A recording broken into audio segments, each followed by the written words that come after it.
ఈరోజు వచ్చేసి నా దగ్గర నేర్చుకునే స్టూడెంట్స్ చేత బ్యాక్ పార్ట్ కట్ చేపిస్తున్నానండి. సూపర్గా వస్తుంది. మరొకసారి మొన్న పేపర్ మీద చూసారు కదా, ఈరోజు బ్లౌజ్ పీస్ మీద చూడండి. ఇది మెయిన్ బ్లౌజ్ పీస్ అండి. మిడిల్కి ఫోల్డ్ చేసాము. క్లోజ్డ్ మన వైపు ఉండాలి ఎప్పుడైనా కట్ చేసుకునేటప్పుడు. సో ఓపెన్ వచ్చేసి ఆపోజిట్ సైడ్లో ఉండాలి. సో ఫస్ట్ వచ్చేసి మనం ఏ బ్లౌజ్ కానీ ఏ డ్రెస్ కానీ ఏదైనా హ్యాండ్స్ వైపు కానీ ఏదైనా కుట్టుకొని ఖర్చు ఫస్ట్ అంటే నువ్వు ఎదురు పట్టి వేసుకో, లేకపోతే అదే ఫోల్డ్ చేసుకో, ఏమైనా కానీ ఒక కుట్టు వార మనం ఎంతైనా ఖర్చు వదలాలి. ఫస్ట్ ఖర్చు వదిలిన తర్వాత ఎగ్జాక్ట్గా బ్లౌజ్ లెంత్ ఎంత ఉందో షోల్డర్ దగ్గర నుంచి కింద నడుము దాకా కొలుచుకోండి. సో అట్లా కొలుచుకున్న తర్వాత ఇలా మార్కింగ్ పెట్టుకోవాలి. ఎంత ఉంటే అట్లా మార్కింగ్ పెట్టుకొని పైన షోల్డర్ దగ్గర కూడా మనం జాయిన్ చేస్తాం కాబట్టి అక్కడ కూడా ఒక కుట్టు వార ఖర్చు వదులుకోవాలి. ఎప్పుడైనా గుర్తుపెట్టుకోండి, కింద వదలాలి ఖర్చు, పైన వదలాలి ఖర్చు. మిడిల్లో మీ బ్లౌజ్ లెంత్ ఎగ్జాక్ట్గా ఉండాలన్నమాట. అలా తీసుకుంటేనే మీ బ్లౌజ్ లెంత్ తగ్గకుండా పర్ఫెక్ట్గా వస్తుంది. సో ఇట్లా తీసిన తర్వాత దాని మీద ఒక లైన్ కొట్టుకోండి. ఈ లైన్ మీద మనము ఇప్పుడు షోల్డర్ పెట్టుకోవాలన్నమాట. ఎంత షోల్డర్ ఉందనేది పెట్టుకోవాలి ఉంటుంది మనం. సో ఇక్కడ ఏం చేస్తుందంటే తను మరొకసారి కొలుచుకుంటుంది అనమాట. ఏంటంటే కొత్తగా నేర్చుకునే కొన్ని డౌట్స్ ఉంటాయి కదా, కరెక్ట్గా వచ్చిందో లేదనేసి. సో అందుకనేసి తను ఇంకొకసారి కొలుచుకొని జాగ్రత్తగా పెట్టుకుంటుంది అనమాట. సో ఇక్కడ నేను తనకి ఏం చెప్పలేదు, లాస్ట్లో కొంచెం పోతే మాత్రమే నేను హెల్ప్ చేశాను అనమాట. సో ఇలా ఒకరోజు కట్ చేయగానే మనకి బ్యాక్ పార్ట్ రాదండి. సో నేను ఫస్ట్ 2 days తనకి మార్కింగే చెప్పాను, కటింగ్ చెప్పలేదు. బ్యాక్ పార్ట్ మాత్రం ఒక పేపర్ మీద కట్ చేయకుండా తిప్పి ఒక 4-5 times కట్ చేయించాను. అట్లా చేయడం వల్ల వచ్చింది. సేమ్ అదే మీరు ఫాలో అవ్వండి. పేపర్ మీద కట్ చేయొద్దు, పేపర్ తిప్పేసుకుంటూ తుడుచుకుంటూ. సో సేమ్ మెజర్మెంట్ ఒక 5-6 times మీరు మెజర్ చేస్తే బ్యాక్ పార్ట్ వచ్చేస్తుంది అనమాట.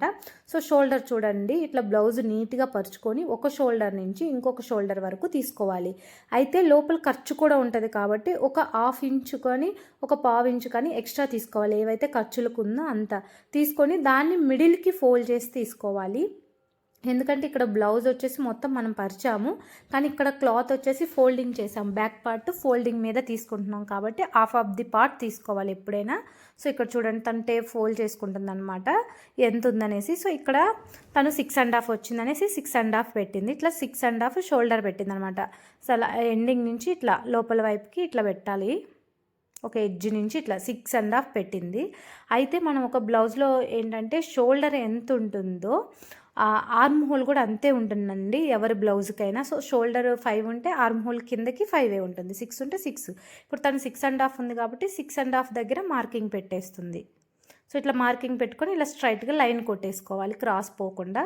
సో నేర్చుకునే వాళ్ళు ఇలా స్కేల్ యూజ్ చేసుకుంటే మీకు లైన్స్ స్ట్రైట్గా వస్తాయి. సో చూడండి ఇట్లాగా.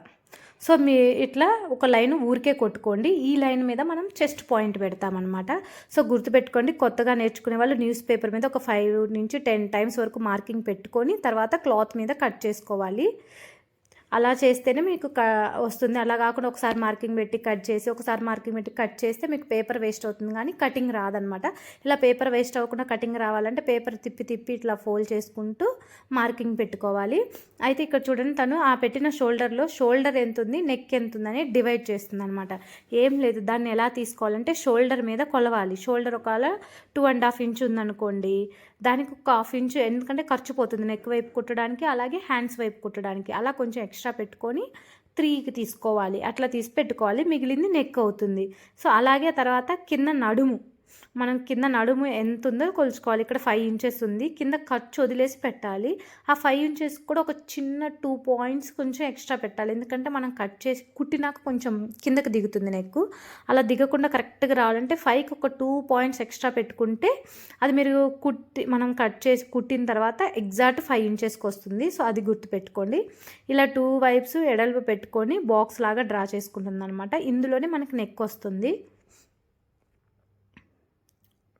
సో ఇట్లా. సో మొన్న పేపర్ మీద చెప్పాను కదా, సో అక్కడ లైన్స్ కనపడ్డాయో లేదో మీకు అర్థమైందో లేదో ఇక్కడ ఒకసారి చూసుకోండి. సో ఇక్కడ ఆర్మ్ హోల్ వైపు ఏం చేస్తుందంటే 1 inchతో ఇట్లా క్రాస్గా మార్కింగ్ పెట్టుకుంటుంది. ఆర్మ్ హోల్ కరువు డ్రా చేయడానికి అనమాట. నెక్కు అయితే మాత్రం 1/2 inchతో మార్కింగ్ పెట్టుకోవాలి, చిన్నది కదా నెక్. ఇట్లా మార్కింగ్ పెట్టుకొని కరువు షేప్స్ లాగా డ్రా చేసుకోవాలి. అంటే కరువు తీన అందరికి రాదు కదా, ఇలా మార్కింగ్ పెట్టుకుంటే కరువు నీట్గా వస్తుంది. సో ఇంకొకటి వచ్చేసి ఇక్కడ చెస్ట్ పాయింట్, హ్యాండ్స్ కింద ఆ చేతి నుంచి ఈ చేతి వరకు హ్యాండ్స్ కింద ఎంత ఉందో అంత కొలుచుకొని దాన్ని మిడిల్కి ఫోల్డ్ చేసి పెట్టుకోవాలి. చెప్పాను కదా బ్లౌజ్ ఇక్కడ మనం ఫోల్డింగ్లో ఉంది కాబట్టి హాఫ్ తీసుకోవాలి. సో ఇప్పుడు తను 9.5 ఉంది. సో తను అంత తీసుకుంటుంది అనమాట. 18 ఉందనుకుంటా తనది, సారీ 19 ఉంది. సో 9.5 తీసుకొని ఇట్లా మార్కింగ్ ఆ గీత కొట్టుకున్నాం కదా ఇందాక, సో దాని మీద పెట్టుకుందనమాట. సో పెట్టుకున్న తర్వాత ఇప్పుడు మనం ఏదైతే 1 పాయింట్ పెట్టామో మిడిల్లో క్రాస్లో మనం ఆర్మ్ హోల్ తీయడానికి దాన్ని ఇట్లా క్రాస్గా కరువు ఆ చెస్ట్ పాయింట్ దాకా కలుపుకుంటూ ఇట్లా కరువు తీసుకోవాలి. ఈ కరువు తీసుకోవడం మీకు వస్తే మాత్రం ఆ పాయింట్ పెట్టుకునే అవసరం లేదు, కానీ కొత్తగా నేర్చుకునే వాళ్ళైతే అట్లా పాయింట్ పెట్టుకొని కరువు తీసుకోవాలి. నెక్ కూడా అంతేనండి, హాఫ్ పాయింట్ పెట్టుకొని ఇట్లా కరువు తీసుకుంటే మనకు ఆ రౌండ్ అనేది పర్ఫెక్ట్గా వస్తుంది. ఇప్పుడు ఆర్మ్ హోల్ చెక్ చేసుకోవాలన్నమాట. షోల్డర్ దగ్గర నుంచి కింద హ్యాండ్ వైపు దాకా ఆర్మ్ హోల్ ఎంత ఉందనేది మనం చెక్ చేసుకోవాలి. సో 9 ఇంచెస్ ఉంది. సో కానీ తనకేమో 8 వచ్చిందన్నమాట. సో అందుకనేసి నేను ఒకసారి చెక్ చేసి పెట్టిద్దాం అనుకున్నాను. తను పెట్టనిచ్చినాక నేను చెక్ చేసి ఒకసారి చెప్పాను అనమాట. అంతేగాని తను ఏ మిస్టేక్ చేయకుండా పర్ఫెక్ట్గా పెట్టేసింది మెజర్మెంటు. తను గట్టిగా 1 వీకే వచ్చిందండి క్లాసెస్కి, పర్ఫెక్ట్గా నేర్చుకుంది. కటింగ్ అయితే పర్ఫెక్ట్గా చేస్తుంది. స్టిచ్చింగ్ కూడా ఆల్మోస్ట్ బ్లౌజ్ అయిపోవచ్చింది అనమాట. చిన్న చిన్న ఫిట్టింగ్స్ ఉన్నాయి అంతే. సో బ్లౌజ్ కూడా అయిపోవచ్చింది. సో మనం చిన్న చిన్న ట్రిక్స్ అలాంటివి ఫాలో అవుతూ ఈజీగా నేర్చుకోవచ్చు స్టిచ్చింగ్ని. సో ఇక్కడ వచ్చేసి తనకు తేడా వచ్చిందని నాకు చెప్తే నేను వచ్చేసి కొంచెం ఒకసారి చెక్ చేశాను అనమాట, ఎట్లా వచ్చింది ఏంటి అనేది. సో అప్పుడు నేను మళ్ళీ చెక్ చేశాను. ఏమైందంటే కింద ఆర్మ్ హోల్ దగ్గర వాళ్ళు ఆల్రెడీ స్టిచ్చెస్ ఉప్పదీసున్నారు బ్లౌజ్కి, కానీ ఆ ఫోల్డింగ్ అలాగే ఉండడం వల్ల కొలత రాలేదు. నేను ఆ ఫోల్డింగ్ ఇట్లా బయటికి లాగేసి చూపించాను అనమాట. దానివల్ల తనకు ఒక 1/2 ఇంచు తగ్గింది. సో బ్లౌజ్ అట్లా ఉండడం వల్లే తగ్గింది. తను మెజర్ అయితే కరెక్ట్గానే చేసింది. సో నేను అది చూపించి మళ్ళీ పెట్టించాను అనమాట. అప్పుడు తనకి కరెక్ట్గా వచ్చేసింది ఆర్మ్ హోల్ కూడా. సో ఇలా మనం సింపుల్గా డ్రా చేసుకుంటే సరిపోతుంది.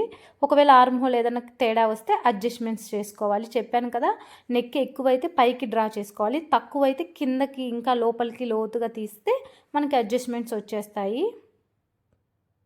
సో ఇప్పుడు రౌండ్ నెక్ అనమాట మనకి కంప్లీట్గా చేసిన తర్వాత రౌండ్ నెక్ మొత్తం కొలవాలి. అంటే మనం తీసిన నెక్ ఆల్రెడీ ఉన్న నెక్ ఎగ్జాక్ట్ సేమ్ ఉన్నాయా లేదా అనేది మనం చెక్ చేసుకోవాలి. ఇట్లాగా చుట్టూ రౌండ్ మొత్తం టేప్తో కొలుచుకోవాలి.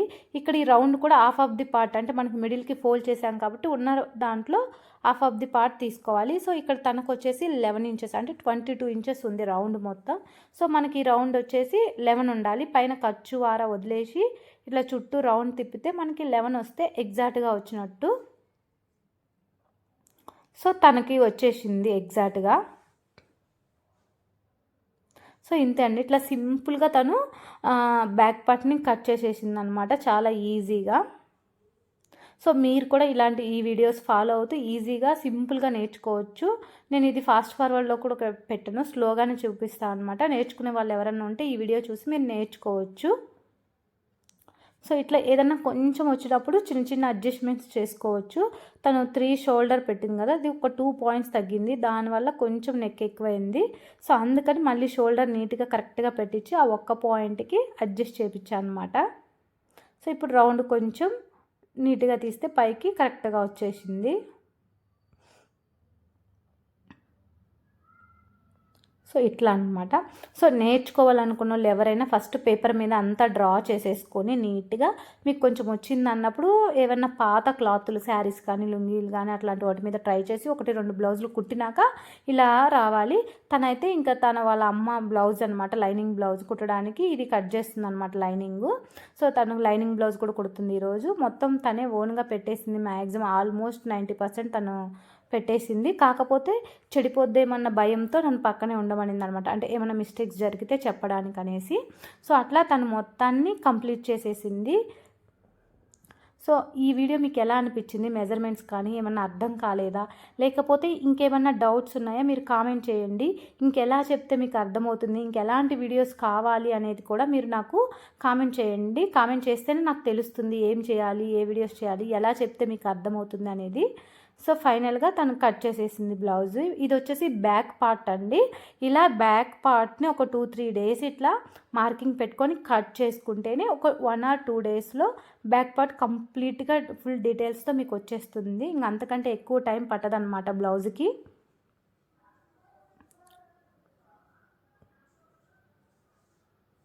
సో నా స్టూడెంట్ వర్క్ ఎలా ఉందో కామెంట్ చేయండి. తను కరెక్ట్గా చేసిందా లేదా, ఏమన్నా రాంగ్ చేసిందా కూడా నాకు చెప్పండి కామెంట్స్లో.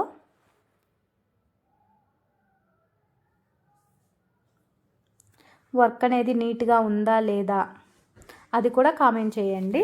సో ఫైనల్గా మన వీడియో అయితే ఇదేనండి. ఐ హోప్ ఈ వీడియో మీకు నచ్చుతుంది అనుకుంటున్నాను. ఇంకేమైనా ఉంటే నాకు కామెంట్ చేయండి.